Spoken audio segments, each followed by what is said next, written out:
ਵਾਹਿਗੁਰੂ ਜੀ ਕਾ ਖਾਲਸਾ ਸ਼੍ਰੀ ਵਾਹਿਗੁਰੂ ਜੀ ਕੀ ਫਤਿਹ। ਧੰਨ ਧੰਨ ਸੰਤ ਬਾਬਾ ਹਰਨਾਮ ਸਿੰਘ ਜੀ ਰਾਮਪੁਰ ਖੇੜੇ ਵਾਲੇ। ਬਾਬਾ ਜੀ ਇੰਗਲੈਂਡ ਵਿੱਚ ਰਹਿੰਦੇ ਪ੍ਰੇਮੀਆਂ ਦੀ ਖਿੱਚ ਕਾਰਨ 1981 ਵਿੱਚ ਅਮਰੀਕਾ ਤੋਂ ਵਾਪਸੀ ਤੇ ਇੰਗਲੈਂਡ 2 ਮਹੀਨੇ ਕਰੀਬ ਠਹਿਰੇ ਤੇ ਵੱਖ-ਵੱਖ ਸ਼ਹਿਰਾਂ ਵਿੱਚ ਗੁਰਸਿੱਖਾਂ ਦੇ ਘਰੀਂ ਵਿਚਰ ਕੇ ਗੁਰੂ ਅਸਥਾਨਾਂ ਵਿੱਚ ਦੀਵਾਨਾਂ ਵਿੱਚ ਹਾਜ਼ਰੀ ਭਰ ਕੇ ਸੰਗਤਾਂ ਨੂੰ ਗੁਰੂ ਚਰਨਾਂ ਨਾਲ ਜੋੜਿਆ। ਇਸੇ ਯਾਤਰਾ ਦੌਰਾਨ ਹੀ ਆਪ ਜੀ ਹੀਥਰੋ ਹਵਾਈ ਅੱਡੇ ਦੇ ਨਜ਼ਦੀਕ ਹੰਸਲੋ ਵਿਖੇ ਸਰਦਾਰ ਸੁਰਜੀਤ ਸਿੰਘ ਹੋਰਾਂ ਦੇ ਘਰ ਠਹਿਰੇ। ਸ਼ਾਮ ਦੇ ਸਮੇਂ ਪ੍ਰੇਮੀ ਸੰਗਤਾਂ ਸਰਦਾਰ ਸੁਰਜੀਤ ਸਿੰਘ ਦੇ ਘਰ ਇਕੱਤਰ ਹੋਈਆਂ। ਸੋਦਰ ਦੀ ਹਾਜ਼ਰੀ ਭਰਨ ਉਪਰੰਤ ਬਾਬਾ ਜੀ ਨੇ ਸੰਗਤਾਂ ਨਾਲ ਗੁਰਮਤਿ ਵਿਚਾਰਾਂ ਸਾਂਝੀਆਂ ਕੀਤੀਆਂ। ਸੰਗਤਾਂ ਨੂੰ ਗੁਰਬਾਣੀ ਦੀ ਮਹਾਨਤਾ ਤੋਂ ਜਾਣੂ ਕਰਵਾਇਆ ਕਿ ਸਤਿਗੁਰੂ ਜੀ ਨੇ ਸਾਡੇ ਉੱਤੇ ਬਹੁਤ ਬਖਸ਼ਿਸ਼ ਕੀਤੀ ਹੈ। ਗੁਰਬਾਣੀ ਵਿੱਚ ਪ੍ਰਭੂ ਪ੍ਰਾਪਤੀ ਦਾ ਬਹੁਤ ਸੌਖਾ ਸੁਖੇਨ ਰਸਤਾ ਸਤਿਗੁਰੂ ਜੀ ਨੇ ਸਾਨੂੰ ਦੱਸਿਆ ਹੈ। ਆਪਾਂ ਨੂੰ ਗੁਰਬਾਣੀ ਪੜ੍ਹਨੀ ਚਾਹੀਦੀ ਹੈ। ਜਿੱਥੇ ਗੁਰਬਾਣੀ ਨੂੰ ਪੜ੍ਹਨਾ ਹੈ ਉੱਥੇ ਗੁਰਬਾਣੀ ਵਿੱਚ ਜੋ ਗੁਰੂ ਪਾਤਸ਼ਾਹ ਜੀ ਨੇ ਸਿੱਖਿਆ ਦਿੱਤੀ ਹੈ ਉਸ ਨੂੰ ਵੀ ਧਿਆਨ ਨਾਲ ਸੁਣਨਾ ਹੈ। ਧਿਆਨ ਨਾਲ ਸੁਣਨ ਨਾਲ ਸਾਨੂੰ ਪਤਾ ਲੱਗੇਗਾ ਕਿ ਸਤਿਗੁਰੂ ਜੀ ਸਾਨੂੰ ਕੀ ਉਪਦੇਸ਼ ਬਖਸ਼ਿਸ਼ ਕਰਦੇ ਹਨ, ਕਿਹੜੇ ਮਾੜੇ ਕਰਮਾਂ ਨੂੰ ਤਿਆਗਣ ਦੀ ਪ੍ਰੇਰਨਾ ਦਿੰਦੇ ਹਨ ਤੇ ਕਿਹੜੇ ਸ਼ੁਭ ਕਰਮਾਂ ਨੂੰ ਕਰਨ ਵਾਸਤੇ ਹੁਕਮ ਕਰਦੇ ਹਨ। ਜੇ ਆਪਾਂ ਸੁਣਾਂਗੇ ਨਹੀਂ ਤਾਂ ਬਹੁਤਾ ਲਾਹਾ ਪ੍ਰਾਪਤ ਨਹੀਂ ਹੋਵੇਗਾ। ਉਪਦੇਸ਼ ਜੋ ਗੁਰਬਾਣੀ ਵਿੱਚ ਸਤਿਗੁਰਾਂ ਨੇ ਸਾਨੂੰ ਦਿੱਤਾ ਹੈ ਉਸ ਨੂੰ ਪੜ੍ਹ ਕੇ ਸੁਣ ਕੇ ਉਸ ਦਿੱਤੇ ਉਪਦੇਸ਼ ਅਨੁਸਾਰ ਜੀਵਨ ਬਿਤਾਵਾਂਗੇ ਤਦ ਸਤਿਗੁਰੂ ਜੀ ਦੀ ਪ੍ਰਸ਼ੰਸਾ ਹੋਵੇਗੀ ਤੇ ਆਪਾਂ ਆਪਣੀ ਮੰਜ਼ਿਲ ਤੇ ਪੁੱਜ ਸਕਾਂਗੇ। ਗੁਰਬਾਣੀ ਨੂੰ ਸੁਣਨ ਨਾਲ ਹੀ ਆਪਾਂ ਨੂੰ ਸੋਝੀ ਪ੍ਰਾਪਤ ਹੋਵੇਗੀ ਕਿ ਗੁਰੂ ਜੀ ਹੁਕਮ ਕੀ ਕਰਦੇ ਹਨ। ਜੋ ਗੁਰਬਾਣੀ ਦਾ ਸੁਣਨਾ ਅਵਸ਼ ਲਾਜ਼ਮੀ ਹੈ।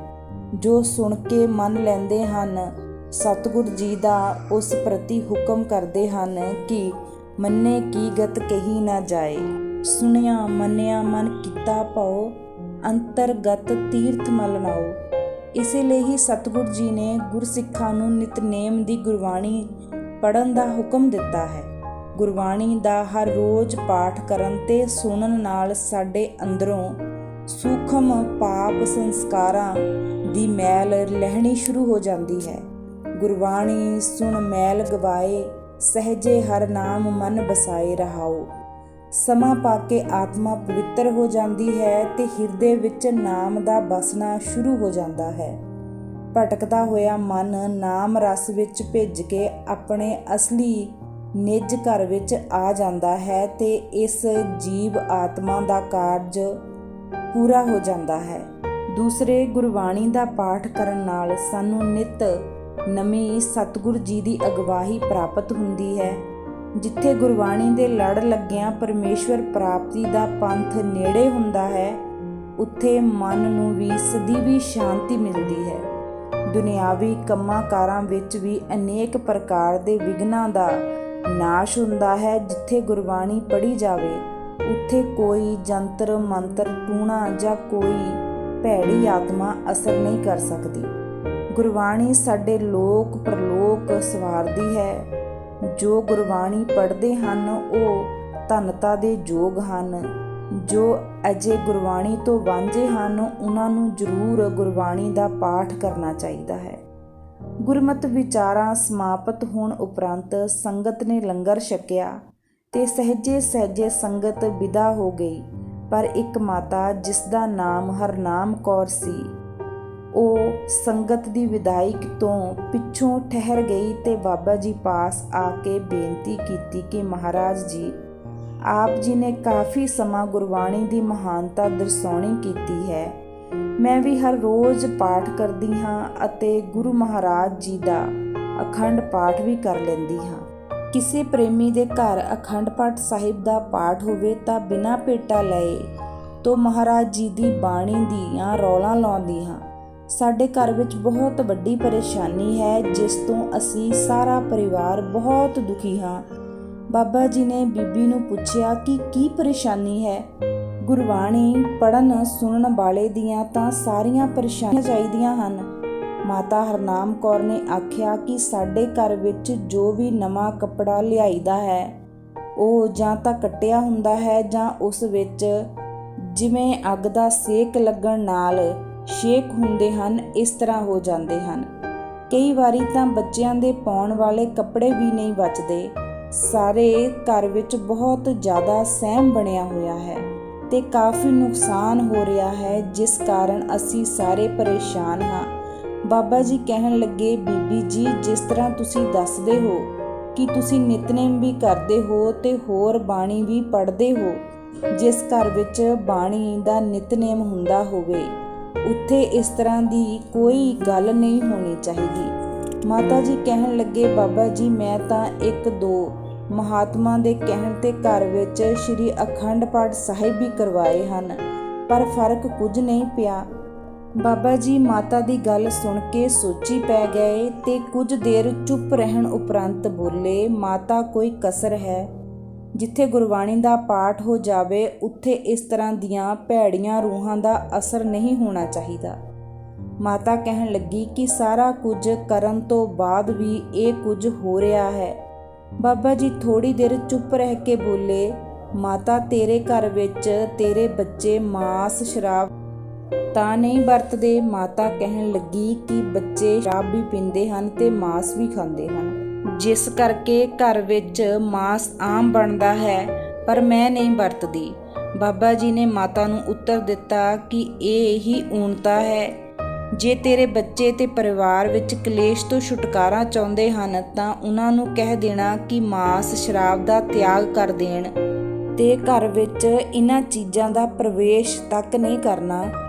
ਜੇ ਇਸ ਗੱਲ ਨੂੰ ਉਹ ਮੰਨਦੇ ਹੋਣ ਤਾਂ ਕੱਲ੍ਹ ਨੂੰ ਆ ਕੇ ਸਾਨੂੰ ਦੱਸ ਦੇਵੀ। ਮੈਂ 3-4 ਦਿਨ ਇੱਥੇ ਹੀ ਰਹਿਣਾ ਹੈ, ਪਰ ਬੀਬੀ ਇੰਜ ਨਾ ਹੋਵੇ ਕਿ 2-3 ਦਿਨ ਲਈ ਤੇਰੇ ਬੱਚੇ ਡਰਦੇ ਮਾਰੇ ਤਿਆਗ ਕਰ ਦੇਣ ਤੇ ਫਿਰ ਉਸੇ ਰਸਤੇ ਨੂੰ ਫੜ ਲੈਣ, ਜਾਂ ਘਰ ਵਿੱਚ ਨਾ ਰੱਖਣ ਦੀ ਬਜਾਏ ਬਾਹਰੋਂ ਪੀ ਕੇ ਤੇ ਮਾਸ ਖਾ ਕੇ ਘਰ ਵਿੱਚ ਆਉਣ। ਜੇ ਇਸ ਤਰ੍ਹਾਂ ਕਰਨਾ ਹੈ ਤਾਂ ਫਿਰ ਇਹ ਹੋ ਰਿਹਾ ਨੁਕਸਾਨ ਨਹੀਂ ਹਟਣਾ। ਆਪਣੇ ਬੱਚਿਆਂ ਨੂੰ ਚੰਗੀ ਤਰ੍ਹਾਂ ਪੁੱਛ ਲਵੀ। ਮਾਤਾ ਘਰ ਵਾਪਸ ਚਲੀ ਗਈ ਤੇ ਆਪਣੇ ਪਰਿਵਾਰ ਨਾਲ ਸਲਾਹ ਕੀਤੀ ਕਿ ਬਾਬਾ ਜੀ ਨੇ ਜੋ ਮਾਸ ਸ਼ਰਾਬ ਦਾ ਸਦਾ ਲਈ ਤਿਆਗ ਕਰਨ ਵਾਸਤੇ ਕਿਹਾ ਸੀ, ਉਹ ਸਾਰੀ ਗੱਲ ਪਰਿਵਾਰ ਵਿੱਚ ਕੀਤੀ। ਲੜਕੇ ਮਾਸ ਸ਼ਰਾਬ ਦੇ ਤਿਆਗ ਤੋਂ ਹਿਚਕਚਾਉਂਦੇ ਸਨ। ਮਾਈ ਨੇ ਕਿਹਾ, ਸੰਤਾਂ ਨੇ ਕਿਹਾ ਕਿ ਜੇ ਇਹਨਾਂ ਚੀਜ਼ਾਂ ਦਾ ਤਿਆਗ ਨਹੀਂ ਕਰੋਗੇ ਤਾਂ ਇਸ ਤਰ੍ਹਾਂ ਤੁਹਾਡਾ ਨੁਕਸਾਨ ਹੋਣਾ ਬੰਦ ਨਹੀਂ ਹੋਵੇਗਾ। ਭਾਵੇਂ ਜੋ ਮਰਜ਼ੀ ਕਰ ਲਵੋ, ਤੰਗ ਹੋਵੋ। ਸਾਰੇ ਪਰਿਵਾਰ ਨੇ ਮਾਈ ਨੂੰ ਕਹਿ ਦਿੱਤਾ ਕਿ ਅਸੀਂ ਸਦਾ ਲਈ ਇਹਨਾਂ ਚੀਜ਼ਾਂ ਦਾ ਤਿਆਗ ਕਰ ਦਿੰਦੇ ਹਾਂ, ਪਰ ਸਾਡਾ ਇਸ ਤਰ੍ਹਾਂ ਨੁਕਸਾਨ ਨਾ ਹੋਵੇ। ਮਾਤਾ ਦੇ ਪ੍ਰੇਰਣਾ ਦੇਣ ਤੇ ਘਰ ਵਿੱਚ ਪਈ ਸ਼ਰਾਬ ਵੀ ਮੁੰਡਿਆਂ ਨੇ ਬਾਹਰ ਕੱਢ ਕੇ ਸੁੱਟ ਦਿੱਤੀ। ਅਗਲੀ ਸ਼ਾਮ ਮਾਤਾ ਨੇ ਬਾਬਾ ਜੀ ਨੂੰ ਜਾ ਬੇਨਤੀ ਕੀਤੀ ਕਿ ਬਾਬਾ ਜੀ, ਆਪ ਜੀ ਦੇ ਕਹਿਣ ਮੁਤਾਬਿਕ ਸਾਰੇ ਪਰਿਵਾਰ ਨੇ ਖੁਸ਼ੀ ਨਾਲ ਮੰਨ ਲਿਆ ਹੈ ਤੇ ਘਰੋਂ ਸ਼ਰਾਬ ਆਦਿ ਬਾਹਰ ਸੁੱਟ ਆਏ ਹਨ। ਹੁਣ ਤੁਸੀਂ ਕਿਰਪਾ ਕਰੋ ਤੇ ਦੱਸੋ ਕੀ ਕਰਨਾ ਹੈ। ਬਾਬਾ ਜੀ ਕਹਿਣ ਲੱਗੇ ਕਿ ਅਸੀਂ ਕੱਲ੍ਹ ਸਵੇਰੇ ਸਵਖਤੇ ਤੁਹਾਡੇ ਘਰ ਆਵਾਂਗੇ, ਨਿਤਨੇਮ ਦਾ ਪਾਠ ਤੁਹਾਡੇ ਘਰ ਕਰਾਂਗੇ। ਤੁਸੀਂ ਸਾਰੇ ਪਰਿਵਾਰ ਨੇ ਬੈਠ ਕੇ ਨਿਤਨੇਮ ਸੁਣ ਲੈਣਾ। ਉਪਰੰਤ ਤੁਸੀਂ ਉੱਚੀ ਬੋਲ ਕੇ ਹਰ ਰੋਜ਼ ਨਿਤਨੇਮ ਦਾ ਪਾਠ ਕਰ ਲਿਆ ਕਰੋ। ਸਤਿਗੁਰੂ ਜੀ ਮਿਹਰ ਕਰਨਗੇ। ਅਗਲੇ ਭਲਕ ਬਾਬਾ ਜੀ ਤੜਕੇ ਹੀ ਥੋੜੀ ਦੂਰ ਜੋ ਮਾਤਾ ਦਾ ਘਰ ਸੀ ਉੱਥੇ ਪੁੱਜ ਗਏ ਤੇ ਆਪ ਨੇ ਪ੍ਰੇਮ ਨਾਲ ਉੱਚੀ ਸੁਰ ਵਿੱਚ ਨਿਤਨੇਮ ਕੀਤਾ।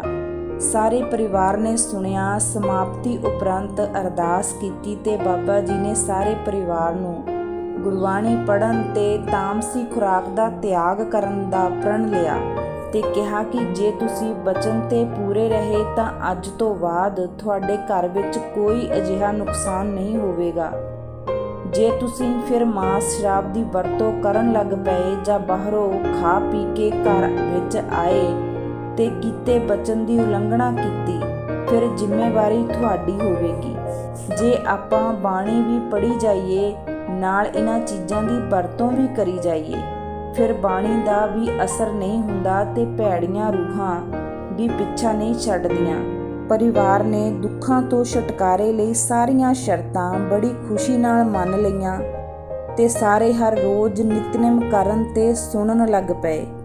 ਉਸ ਦਿਨ ਤੋਂ ਪਿੱਛੋਂ ਉਹਨਾਂ ਦੇ ਘਰ ਵਿੱਚ ਮੁੜ ਕਿਸੇ ਕਿਸਮ ਦਾ ਨੁਕਸਾਨ ਨਹੀਂ ਹੋਇਆ। ਨਾ ਹੀ ਕੋਈ ਕੱਪੜਾ ਕੱਟ ਹੋਇਆ ਤੇ ਨਾ ਹੀ ਕਿਸੇ ਕੱਪੜੇ ਨੂੰ ਅੱਗ ਲੱਗੀ। ਇਹ ਪੂਰੀ ਘਟਨਾ 10-11 ਸਾਲ ਬਾਅਦ ਉਸ ਬੀਬੀ ਨੇ ਆਪ ਸੁਣਾਈ ਸੀ। ਮਾਤਾ ਜੀ ਦੇ ਦੱਸਣ ਮੁਤਾਬਿਕ ਉਹਨਾਂ ਦਾ ਗੁਰਬਾਣੀ ਤੇ ਉਸ ਦਿਨ ਤੋਂ ਹੀ ਬਹੁਤ ਅਟੁੱਟ ਵਿਸ਼ਵਾਸ ਬਣ ਗਿਆ। ਮਾਤਾ ਜੀ ਕਹਿੰਦੇ ਸਨ ਕਿ ਗੁਰਬਾਣੀ ਵਿੱਚ ਬਹੁਤ ਵੱਡੀ ਸ਼ਕਤੀ ਹੈ। ਸ਼ਰਧਾ ਭਾਵਨੀ ਨਾਲ ਗੁਰਬਾਣੀ ਨੂੰ ਗੁਰੂ ਸਮਝ ਕੇ ਜੋ ਵੀ ਮੰਗੀਏ ਅਵਸ਼ ਮਿਲਦਾ ਹੈ। ਗੁਰਬਾਣੀ ਸਭ ਮਨੋਕਾਮਨਾ ਪੂਰਨ ਕਰਨ ਨੂੰ ਸਮਰਥ ਹੈ। ਜੇ ਕੋਈ ਕਸਰ ਹੈ ਤਾਂ ਕੇਵਲ ਸਾਡੇ ਸ਼ਰਧਾ, ਭਰੋਸੇ ਤੇ ਭਾਵਨੀ ਵਿੱਚ ਹੀ ਹੈ। ਜਿਸ ਦੇ ਹਿਰਦੇ ਵਿੱਚ ਗੁਰਬਾਣੀ ਵਸ ਜਾਂਦੀ ਹੈ, ਉਸ ਦੇ ਸਾਰੇ ਦੁੱਖ ਦਲਿੱਦਰ ਨਾਸ਼ ਹੋ ਜਾਂਦੇ ਹਨ। ਗੁਰੂ ਕੀ ਬਾਣੀ ਜਿਸ ਮਨ ਵਸੇ, ਦੁੱਖ ਦਰਦ ਸਭ ਤਾਂ ਕੈ ਨਸੇ। ਦੁੱਖ ਰੋਗ ਸੰਤਾਪ ਉਤਰੇ, ਸੁਣੀ ਸੱਚੀ ਬਾਣੀ। ਇਹ ਕੋਈ ਖਿਆਲੀ ਜਾਂ ਕਲਪਤ ਕਥਾ ਕਹਾਣੀਆਂ ਨਹੀਂ ਹਨ। ਇਹ ਤਾਂ ਹੱਡ ਵਰਤੀਆਂ ਸੱਚੀਆਂ ਤੇ ਖਰੀਆਂ ਘਟਨਾਵਾਂ ਹਨ, ਜੋ ਸਾਡੇ ਲਈ ਲਾਈਟ ਹਾਊਸ ਦੀ ਤਰ੍ਹਾਂ ਸੇਧ ਬਖਸ਼ਿਸ਼ ਕਰਦੀਆਂ ਹਨ। ਜਿੱਥੇ ਆਪਾਂ ਤਨ ਤੇ ਮਨ ਨੂੰ ਅਰੋਗ ਕਰਨ ਲਈ ਗੁਰਬਾਣੀ ਦੇ ਨਾਮ ਦੀ ਔਸ਼ਧੀ ਦਾ ਸੇਵਨ ਕਰਨਾ ਹੈ, ਉੱਥੇ ਔਸ਼ਧੀ ਦੇ ਨਾਲ ਪਥ ਪਰਹੇਜ਼ ਉਨਾ ਹੀ ਜ਼ਰੂਰੀ ਹੈ। ਜੇ ਆਪਾਂ ਦਵਾਈ ਦਾ ਸੇਵਨ ਕਰ ਲਈਏ ਤੇ ਪਰਹੇਜ਼ ਨਾ ਰੱਖੀਏ ਤਦ ਵੀ ਸਫਲਤਾ ਪ੍ਰਾਪਤ ਨਹੀਂ ਹੋਵੇਗੀ। ਜੇ ਆਪਾਂ ਨਿਰਾ ਪਰਹੇਜ਼ ਹੀ ਰੱਖੀਏ ਤੇ ਦਵਾਈ ਦਾ ਸੇਵਨ ਨਾ ਕਰੀਏ ਤਦ ਵੀ ਕਾਮਯਾਬੀ ਨਹੀਂ ਹੁੰਦੀ। ਦਵਾਈ ਤੇ ਪਰਹੇਜ਼ ਦੋਵੇਂ ਹੀ ਇੱਕ ਦੂਜੇ ਤੋਂ ਵੱਧ ਜ਼ਰੂਰੀ ਹਨ। ਸੋ ਇਸ ਲਈ ਹੀ ਭਾਈ ਗੁਰਦਾਸ ਜੀ ਦਾ ਫਰਮਾਨ ਹੈ ਕਿ ਜੋ ਮਨੁੱਖ ਵੈਦ ਦੇ ਕਹਿਣ ਮੁਤਾਬਿਕ ਪਰਹੇਜ਼ ਸਹਿਤ ਦਵਾਈ ਨਹੀਂ ਖਾਂਦਾ, ਐਸੇ ਰੋਗੀ ਦਾ ਰੋਗ ਕਿਵੇਂ ਮਿਟ ਸਕਦਾ ਹੈ, ਭਾਵ ਨਹੀਂ ਦੂਰ ਹੋ ਸਕਦਾ। ਪੁੱਛਤ ਹੈ ਵੈਦ ਖਾਤ ਔਖਦ ਨਾ ਸੰਜਮ ਸੈ, ਕੈਸੇ ਮਿਟੇ ਰੋਗ ਸੁਖ ਸਹਿਜ ਸਮਾਈਏ। ਗੁਰਬਾਣੀ ਦੇ ਵਿੱਚ ਦਰਸਾਏ ਹੋਏ ਅੰਦਰਲੇ ਤੇ ਬਾਹਰਲੇ ਸਾਰੇ ਪੱਖਾਂ ਤੋਂ ਪਹਿਰਾ ਦੇਣ ਦੀ ਅਤ ਲੋੜ ਹੈ। ਜਿਸ ਪੱਖ ਤੇ ਆਪਾਂ ਢਿੱਲ ਵਰਤਾਂਗੇ ਉਹ ਪੱਖ ਕਮਜ਼ੋਰ ਰਹਿ ਜਾਵੇਗਾ ਤੇ ਅਸੀਂ ਪੂਰੀ ਸਫਲਤਾ ਪ੍ਰਾਪਤ ਨਹੀਂ ਕਰ ਸਕਾਂਗੇ। ਇਸ ਲਈ ਸਤਿਗੁਰੂ ਜੀ ਨੇ ਸਾਨੂੰ ਗੁਰਬਾਣੀ ਤੇ ਪੂਰਨ ਭਰੋਸਾ ਕਰਕੇ ਤੇ ਇਸ ਵਿੱਚ ਦਿੱਤੇ ਹੁਕਮਾਂ ਨੂੰ ਸਤ ਕਰਕੇ ਮੰਨ ਲੈਣ ਲਈ ਤਾਕੀਦ ਕੀਤੀ ਹੈ ਤੇ ਨਾਲ ਹੀ ਦੱਸਿਆ ਹੈ ਕਿ ਇਹ ਬਚਨ, ਇਹ ਹੁਕਮ ਪਰਮੇਸ਼ਵਰ ਦੇ ਹੁਕਮ ਹਨ। ਇਹ ਬਚਨ ਅਕਾਲ ਪੁਰਖ ਦੇ ਹਨ। ਪਰਮੇਸ਼ਵਰ ਨੇ ਸਾਡੇ ਤਾਂ ਮੁਖਾਰਬਿੰਦ ਵਿੱਚੋਂ ਕੇਵਲ ਸਾਕਾਰ ਹੀ ਕਰਵਾਏ ਹਨ। ਇਸ ਲਈ ਗੁਰਬਾਣੀ ਦੇ ਬਚਨਾਂ ਨੂੰ ਮੰਨਣਾ, ਰੱਬ ਦੇ ਹੁਕਮ ਨੂੰ ਮੰਨਣਾ ਹੈ। ਇਸ ਵਿੱਚ ਸਾਡਾ ਹੀ ਭਲਾ ਹੈ। ਗੁਰਬਾਣੀ ਤਾਂ ਸਾਨੂੰ ਬੋਲ ਬੋਲ ਕੇ ਕਹਿ ਰਹੀ ਹੈ ਕਿ ਆਪਣਾ ਨਿਤਨੇਮ ਕਰਿਆ ਕਰੋ। ਸਤਿਗੁਰੂ ਜੀ ਦੀ ਬਾਣੀ ਸਤ ਸਤ ਕਰ ਜਾਣੇ, ਗੁਰ ਸਿੱਖੈ ਹਰ ਕਰਤਾ ਆਪ ਮੋਹਿ ਕਢਾਏ। ਵਾਹਿਗੁਰੂ ਜੀ ਕਾ ਖਾਲਸਾ, ਸ੍ਰੀ ਵਾਹਿਗੁਰੂ ਜੀ ਕੀ ਫਤਿਹ।